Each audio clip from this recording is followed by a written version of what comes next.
Former Malaysian Prime Minister Dr. Mahathir Mohamad has proposed an emergency council to help pull the country out of its COVID-19 crisis. He's made the suggestion at an audience with the King, who is meeting with key political leaders this week. For more, Melissa Goh joins us from Kuala Lumpur. Mel, how does Dr. Mahathir expect such a council to change the way Malaysia is running its COVID response? Well, the idea of emergency council that Dr. Mahathir has in mind is called Mageran. It resembles a council that was formed shortly after the state of emergency was declared in May 1969 to quell a race riot back then. Now, the then Prime Minister, Tunku Abdul Rahman, appointed his deputy, Abdul Razak, to be in charge of this special body to stabilize the country. Now, given that the country is now gripped by not just health, but social, economic, and political crisis, Dr. Mahathir said this is no thanks to Prime Minister Muhyiddin Yassin's government, whom he blamed for contributing to public woes. He wrote and proposed to the King, Sultan Abdullah Riayatuddin, that a national emergency council like Mageran can be a way out, whereby a new leader is appointed to run the country, aided by capable leaders from both sides of the political aisle, to nurse the country and the economy back to health. Of course, that's easier said than done, because such a proposal must come from the government, from the Prime Minister himself. Even the King told him that. But still, Dr. Mahathir, who is now turning 96 next month, was prepared to offer himself to lead. Now, he said this during his audience with the King this afternoon, despite the challenges facing him. Since I was there, I offered my services. If the government wants, I offered my services.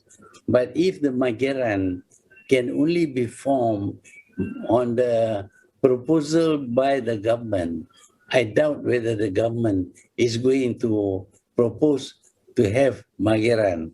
Certainly not with me around.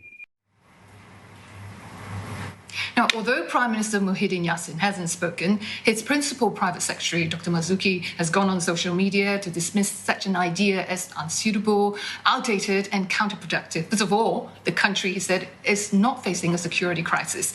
This is a health crisis due to COVID-19, and there is already a working and functioning government, he insists. Now, Prime Minister Muhyiddin, in an interview, a recent interview with national TV, acknowledged that there are shortcomings in his government, his huge 70-member strong cabinet, the policy flip-flops, the double standards in SOP implementation, but he urged the people to be patient and give him some time to rein in the pandemic and revive the economy. And when the country is ready to exit, the emergency is lifted, and that's when majority of the population have been vaccinated. He promised that he will call for election and seek his own mandate. Now, Malaysia hopes to achieve herd immunity by year-end, and it needs to really double the speed of vaccination to at least between 200 to 300,000 doses a day. Now, at least Dr. Mahathir agreed with the Prime Minister that no GE can be held before that.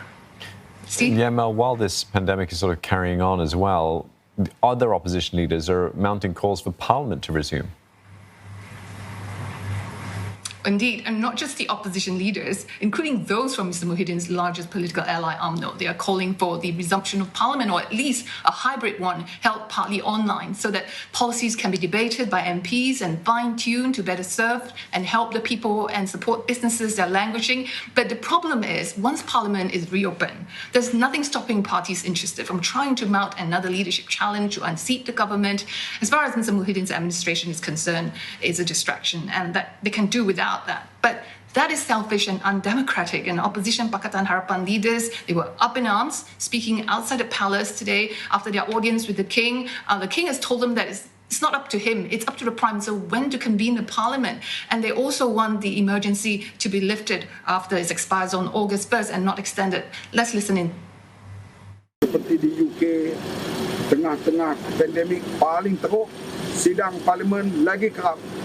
Kerana rakyat nak tahu apa program kerajaan untuk mengatasi COVID-19 ini. Tidak seperti kita, COVID teruk, Parlimen tutup. Saya rasa bangku memang faham tentang perkara ini dan kami serah kepada kebijaksanaan itu. Now, a hybrid parliament is said to be in the works, but there's no announcement so far on that. The mechanism, as well as the legal aspects and the technical aspects, are still being looked at. Let's go in Myanmar. Thank you.